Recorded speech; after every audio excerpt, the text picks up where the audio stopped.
क्या values apply करने के बाद भी आपकी ड्राइंग्स फ्लैट लग रही है? अगर हाँ, तो ये है day 6 of beginner to advance series. यहाँ पे आज हम समझने वाले लाइट के बारे में। दोस्तों, वैल्यूज़ तो अप्लाई कर ली, लेकिन आपको लाइट का सोर्स ही नहीं पता, तो कैसे उसमें 3D डेप्थ लेके आओगे आप? तो यहीं से हमारा निकल के आता है आज का टॉपिक, जो कि है लाइट। तो सबसे पहली चीज़ ये बताओ, मेरे फेस पे कहाँ से लाइट आती हुई दिख रही है आपको? कन्फ्यूज्ड, समझ में नहीं आ रहा? मैं बताता हूँ, सामने से आ रही है लाइट।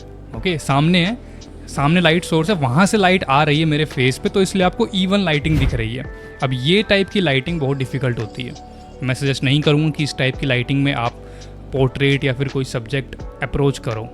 ओके, आपको हमेशा साइड लाइटिंग, साइड भी नहीं, फोम लाइटिंग का यूज़ करना चाहिए। ठीक है, फोम लाइटिंग बेस्ट रहती है स्टार्टिंग स्टेज में, जहाँ पे टर्मिनेटर लाइन हमको क्लियरली दिख रही होती है। अब जिन लोगों को टर्मिनेटर लाइन का नहीं पता, बहुत सिंपल है, मैंने वीडियो बना रखी है यूट्यूब पर।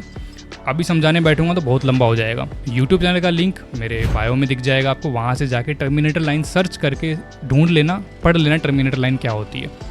तो बेसिकली जो फोम लाइटिंग होती है वो 45 डिग्री से आती है। मान लो कि मेरे इस एंगल में लाइट रख दी मैंने, फोम लाइटिंग बनेगी और मेरे फेस पे शेडो इस तरफ बनेगी। ठीक है, इस तरफ। तो लाइट एंड शेडो जहाँ पे क्लियरली डिवाइड होती हुई दिख रही है, वो लाइटिंग सबसे बढ़िया होती है।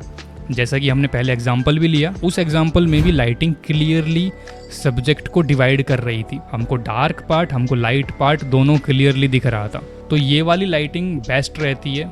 ये लाइटिंग कंडीशन में आपको प्रैक्टिस करना है, यही मैं आपको भी रिकमेंड करूँगा। पहले ये देखो जो सब्जेक्ट आप बना रहे हो उसकी लाइटिंग कंडीशन कैसी है। क्या उस सब्जेक्ट में लाइटिंग कंडीशन फ्रंट से तो नहीं आ रही, या कहीं बैक से तो नहीं आ रही, बिल्कुल डार्क सब्जेक्ट तो नहीं ले लिया आपने।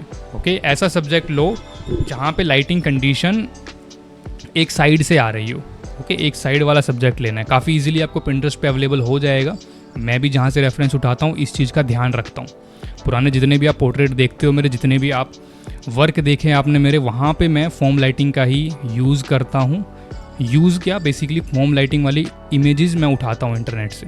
सो हाँ, ये चीज़ का आप ध्यान रख सकते हो, जिससे कि आपकी lighting as well as values काफ़ी इंप्रूव हो जाएंगी। वीडियो पसंद आई तो शेयर कर देना अपने उस दोस्त के साथ जिसको इन वीडियोज़ की सबसे ज़्यादा रिक्वायरमेंट है। ये कंप्लीट सीरीज़ है, इसमें आगे और भी नए टॉपिक्स हम कवर करने वाले हैं।